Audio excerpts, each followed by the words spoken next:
December 17, 2017 History December 17, 2017 Crime December 17, 2017 Humans December 16, 2017 Pop Culture December 16, 2017 Facts December 16, 2017 Our World December 15, 2017 Facts December 15, 2017 Our World December 15, 2017 Pop Culture December 15, 2017 Humans December 17, 2017 History December 17, 2017 Crime December 17, 2017 Humans December 16, 2017 Pop Culture December 16, 2017 Facts December 16, 2017 Our World December 15, 2017 Facts December 15, 2017 Our World December 15, 2017 Pop Culture December 15, 2017 Movies and TV. As we have discussed before, there exists the strong possibility that our universe is not the only one.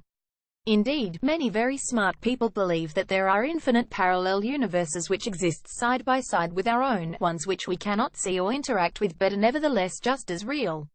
One of the strangest implications of this theory is that, if true, fictional universes aren't fictional at all, that there exists in physical reality worlds where our favorite characters are actually real and go about their lives.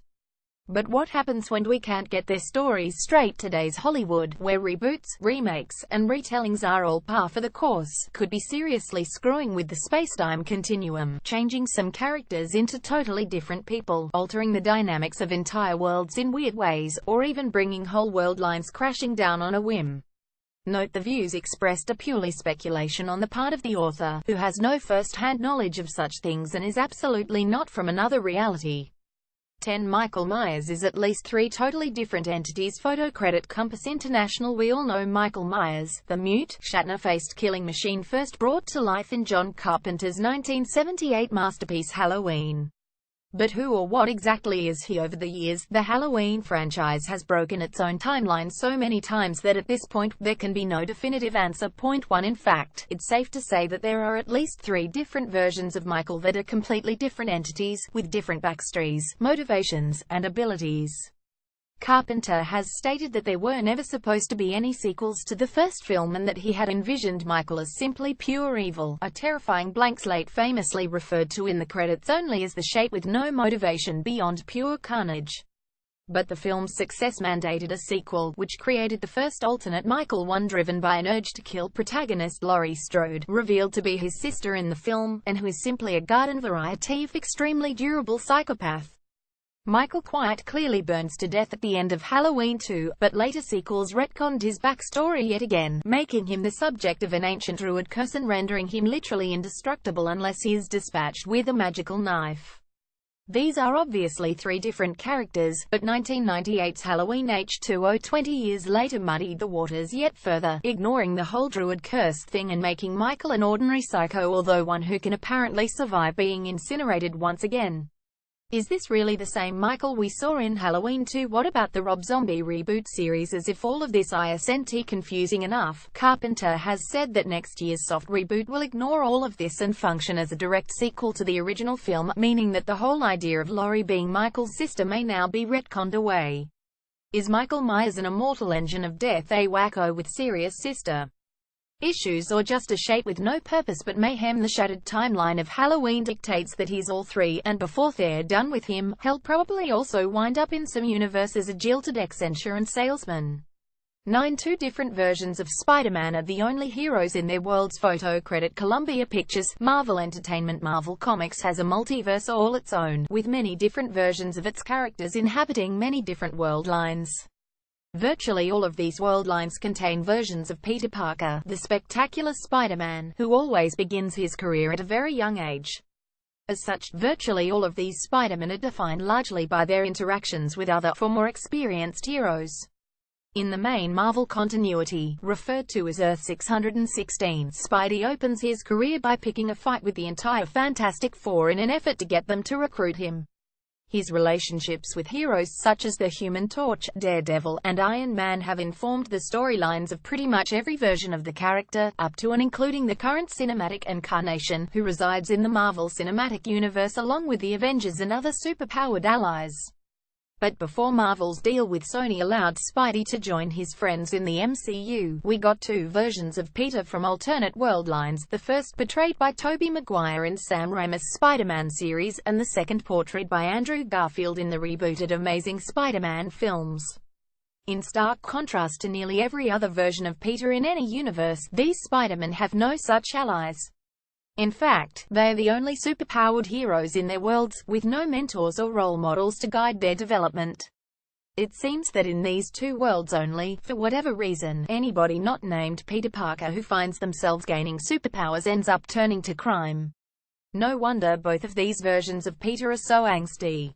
8. The Evil Dead series tells two separate, non-overlapping stories. Photo credit Universal Pictures. Long before Sam Raimi was stranding Peter Parker all alone in an unforgiving world line, he was heaping abuse on Ashley J. Williams, the extremely put-upon protagonist of his Evil Dead series. The first film delivered visceral shocks on a shoestring budget, while Evil Dead 2: Dead by Dawn was arguably less of a sequel and more of a high-budget remake which balanced its score with a wickedly comedic tone. This tone carried over into the third film, Army of Darkness, which saw Ash jumping back in time to battle Deadites in the Middle Ages, but then came the excellent 2013 remake, which doesn't seem to be a remake at all. Instead, it appears to make clear that the entire series is telling two completely different versions of roughly the same story. The first version of events is told by the original film and the 2013 film, and it goes pretty much like this: Ash and his friends screw around with the Necronomicon at a cabin in the woods, awakening a demonic force, and it goes poorly. It's strongly implied at the end of this film that Ash dies, along with everyone else. Some 30 years later, Mia, the protagonist of the remake, and her friends spend some quality time at the same cabin, once again provoking rampaging evil spirits. Only Mia survives. The second version is told by the middle two films. Evil Dead 2 simply shows us how the events of the first film played out in an alternate universe where Ash is a wisecracking, nigh indestructible superhero, one who survives all manner of horrifying injuries, self-amputates his own hand and replaces it with a chainsaw, and is sucked back in time after accidentally opening a wall-destroying vortex. None of the crazier or more comedic elements from these films are even hinted at in the others. Perhaps Evil Dead 2 and Army of Darkness take place in a world line where everything plays out like slapstick comedy, even gut-wrenching violence. 7. Logan's meddling in Days of Future Past. Fixed Deadpool photo credit 20th Century Fox. Marvel Entertainment. The X-Men film series has, over 17 years and 10 films, developed an unbelievably muddled timeline. The series' tendency to jump back and forth between different time periods, not to mention its habit of including flashbacks and flash-forwards aplenty, has created the kind of continuity problems that already suggested multiple world lines jostling for control of the overarching narrative, but the problem was compounded severely by 2014's Days of Future Past, in which Wolverine goes back in time to change an important event that rearranges everything, creating a whole new timeline distinct from the one depicted thus far. 2. It can be inferred that the events of 2016's X-Men Apocalypse and 2017's Logan were a result of this meddling in the past, but among the many things Wolverine may have screwed up, he also appears to have fixed something. In X-Men Origins Wolverine, which takes place in the original, pre-Days of Future Past timeline, we are introduced to Wade Wilson, the mercenary comic fans know as Deadpool, in an iteration very different from, and way worse than, his comic book counterpart. The merc with a mouth ends up with said mouth sewn shut by the end of the film, and with the very un-Deadpool-like ability to absorb the powers of other mutants. While the character's fate is left ambiguous at the movie's end, fans would mercifully never see this version of the character again. Apparently, this is because Wolverine did something while mucking about in the past that changed Wade's entire backstory. The character returned to the X-Men series in 2016's Deadpool, without explanation, as the Wade Wilson we all know and love, mischievous, vulgar, fully aware that he is a fictional character, and with the full use of his stunningly profane mouth. The fact that both on-screen versions of Deadpool were played by Ryan Reynolds only cements the notion that they are different versions of the same guy and that the butterfly effect is no joke. 6. For two versions of Batman, superpowers don't exist. Photo credit Warner Brothers. In comic book canon and the films of the DC Extended Universe, much is made of the fact that Bruce Wayne, the Batman, stands alongside superpowered gods like Superman and Wonder Woman despite having no superpowers of his own. He makes up for his lack of powers with rigorous physical training, a vastly superior intellect, and unmatched tactical skills. More than one iteration of Batman has been shown to have a contingency plan for bringing down any superpowered being on his radar, including his own Justice League teammates, should the need arise. It's part and parcel of what makes Bats one of the greatest superheroes of all time, but for two of the most well-known versions of Bruce, it's a non-factor. The Batman depicted in Tim Burton's film series and in Christopher Nolan's reboot series apparently exist in worlds where there are no such thing as superpowers. There are certainly no other costumed heroes in their worlds, and the villains they encounter, the Riddler, Scarecrow, and two different versions of the Joker, are ordinary, if highly disturbed, men. It makes both of these versions of the Dark Knight seem less like superheroes and more like costume deviants, but we can be fairly certain that the Batman depicted in Burton's films is embraced as a hero, because his world's version of Hollywood keeps making movies about him. 2 Batman films are movies from a fictional universe. Photo credit Warner Brothers.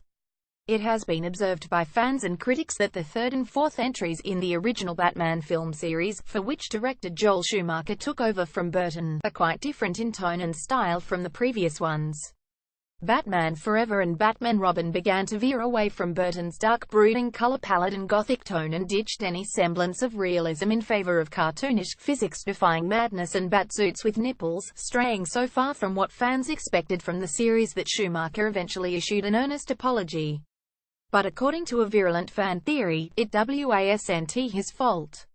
Unbeknownst to him, he was only faithfully recreating movies that were released in the universe Burton created, fictionalizing and sensationalizing the exploits of the real Batman. 3 The Schumacher film's candy-colored aesthetic actually fits in the context of movies designed to be escapism from Burton's dark, gothic world.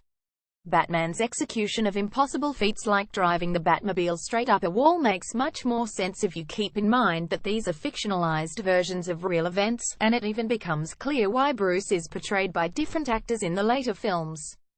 They're conventionally handsome actors, neither of whom look anything like the real Bruce Wayne, an awkward guy who looked like Michael Keaton. Revisiting Schumacher's films with this in mind not only makes them infinitely more watchable, but it makes Schumacher himself seem like a dimension-hopping wizard. 4 Spock saved the entire Enterprise crew from Khan. Twice. Photo credit Paramount Pictures. J.J. Abrams rebooted Star Trek series as one of the few film series to explicitly play with the idea of alternate world lines. In 2009's Star Trek, slightly different but familiar versions of the original Enterprise crew are introduced. It's made clear that we are watching an alternate timeline version of events when the original version of Mr. Spock, called Spock Prime, appears and is revealed to have caused a timeline split via time travel.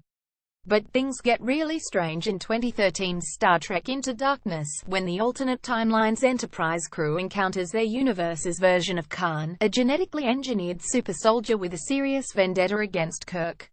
In 1982's Star Trek II The Wrath of Khan, Spock Prime, in his original world line, had gained first-hand experience with Khan's methods when the Madman had attempted to use a terraforming device to destroy a crippled Enterprise. Spock subsequently sacrificed himself by entering a radioactive engine core in order to repair it, enabling the Enterprise to escape. Of course, his death was only temporary. During the events of Into Darkness, circumstances forced the Enterprise crew into an alliance with their world's version of Khan against the mad Starfleet Admiral Marcus, an alliance which Spock Prime warns his younger self against, sharing his previous knowledge of Khan Prime's ruthless tactics. The younger Spock is able to use this knowledge which, again, he only had because of a time-traveling version of himself from another world line to anticipate Khan's eventual betrayal. Interestingly, in the version of events that follows, Kirk is the one who is forced to sacrifice himself by entering the radioactive engine core, which he also ultimately survives. 3 The Terminator series broke time. Photo credit Warner Brothers. Columbia. There's no delicate way to put this. The timeline of the Terminator series was screwed from the moment it became evident that Kyle Reese had traveled back in time to become the father of the guy who sent him, and the problems have only gotten worse with each subsequent film. All of the movies in the series feature time travelers being sent to different times to stop different time travelers from affecting future events, leading to an insanely convoluted mess that requires a flowchart to explain for and must comprise dozens of different world lines tenuously stacked on top of each other like a house of really weird cards. But there's only one thing that can happen to a house of cards, and apparently, it did. Series creator James Cameron has recently announced that the forthcoming sixth film will ignore all of the movies that came after 1991's Terminator 2: Judgment Day, the last movie in the series where the timeline made even a lick of sense. This means that all of those tenuously stacked world lines don't exist anymore, because of course they don't, they've all come crashing down. That's what happens when your solution to every problem is send back another time traveler to Hollywood is responsible for Freddy Krueger's victims. Photo credit New Line Cinema. Freddy Krueger's backstory was slowly revealed over the first 5 films of the Nightmare on Elm Street series. The bastard son of 1,000 maniacs was conceived as the result of a gang rape in an insane asylum and grew up to become a child murderer. After being hunted down and burned alive by a group of vengeful parents, he made a deal with the Dream Demons and became something worse, a predator that could stalk the fearful in their dreams. However, the final proper movie in the series, Wes Craven's New Nightmare, posited that Freddy was in fact something even worse than that.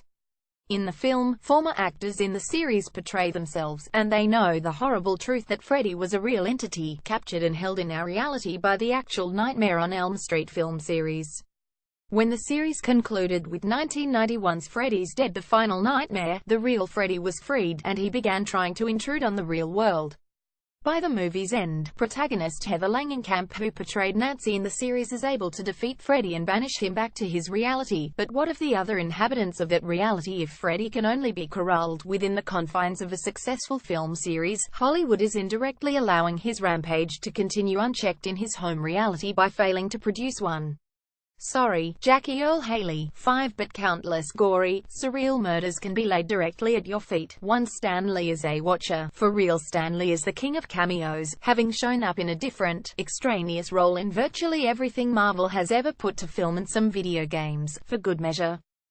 He's been a mainstay in the Marvel Cinematic Universe since its inception, and fans recently came up with a perfectly mind-blowing reason why this might be, a reason which has actually been confirmed. 6 Stan's cameo in 2017's Guardians of the Galaxy Vol. 2 suggests that he's either one of or closely related to the extra-dimensional beings known as Watchers, who exist outside of space and time and whose task it is to passively observe all of the events of the multiverse.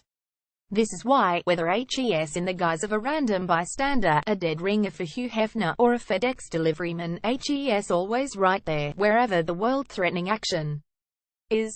Of course, the multiverse, by definition, includes all possible universes, including our own. It follows that beloved founder of Marvel Comics is Stan's disguise in this universe, and that he didn't exactly create all of these iconic characters and adventures. HES just telling us all true stories about all of the craziness HES seen. Excelsior.